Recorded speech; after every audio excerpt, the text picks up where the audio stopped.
Hello world, Fish Fillet here. Today we're going to be talking about Fez, a puzzle platformer released in 2012 by Polytron Corporation.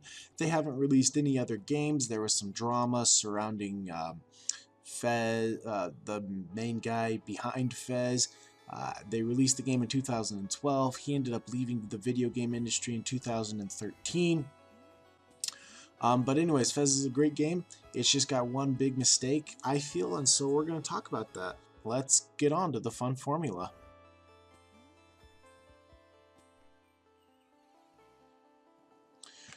So the fun formula is F equals, in parentheses, S plus J times, close parentheses, P, all divided by DS. What that equals is fun equals, in parentheses, spinning plus jumping, close parentheses, times puzzle stuff, divided by dumb secret.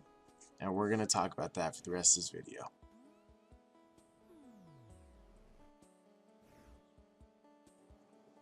First off, what did I like about the game?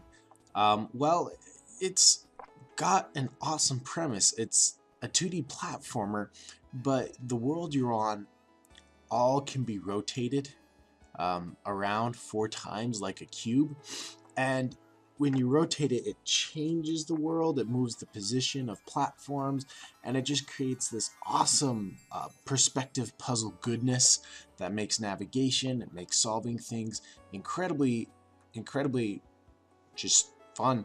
Also, there's a ton of secrets in this game to find, and it's really rewarding to figure them out.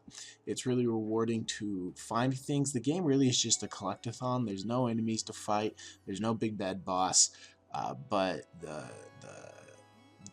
discovery aspect and the puzzle solving aspect make this game a lot of fun. Also, the thing that I found really entertaining is when you go up ladders, and maybe even when you're climbing on vines. I'll have to check that out again.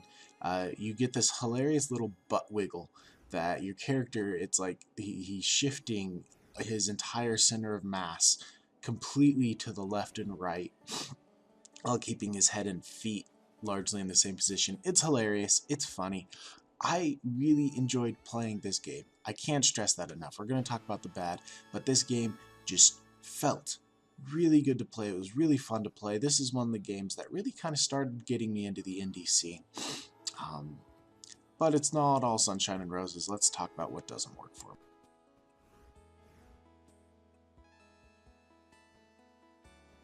So now for the bad, and I'm not just talking about my sniffles, by the way. Sorry guys, I'm recording this while I'm sick. But this game, usually I say this is what doesn't work for me, but it might work for other people. I'm sorry, there is a huge design just flaw that I'm amazed everybody looked up, and that's you reach a point in the game where, spoiler warning, anyone who hasn't played a 4-year-old game at this point, 5-year-old game at this point, wow. Anyways, you reach a point in this game where you can't go any farther unless you translate the in-game language, because it gives you instructions on how to complete puzzles for the game. I don't know how people translated this game. I remember wandering around for hours trying to figure out what to do. There was no direction, there was no real clues. I had to end up looking it up online, and then there was a couple of puzzles I just couldn't complete because you had to learn the game's language.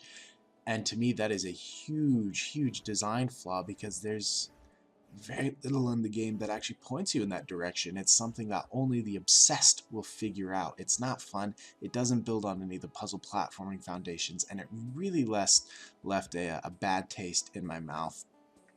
Also, this is just what doesn't work for me. It's a small minor annoyance. Your character on vines and ladders is incredibly slow, and he's incredibly fragile, and so the game is meant to be taken slow. It might be nice to have it sped up a little bit.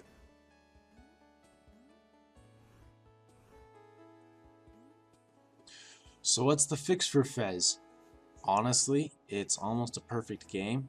Just don't give instructions to puzzles in an in-game foreign language and then expect your players to figure out how to translate that in-game foreign language. Like, that's just... Anyways, just don't do that. If they took that part out, if they changed it so that way they were giving instructions in English but hiding them in a riddle or something, I'd be okay with all of that. Also, I mean, if we can, let's speed up the character on the vines and ladders. The butt wiggle is entertaining, but it goes a little too slow. Now for the verdict.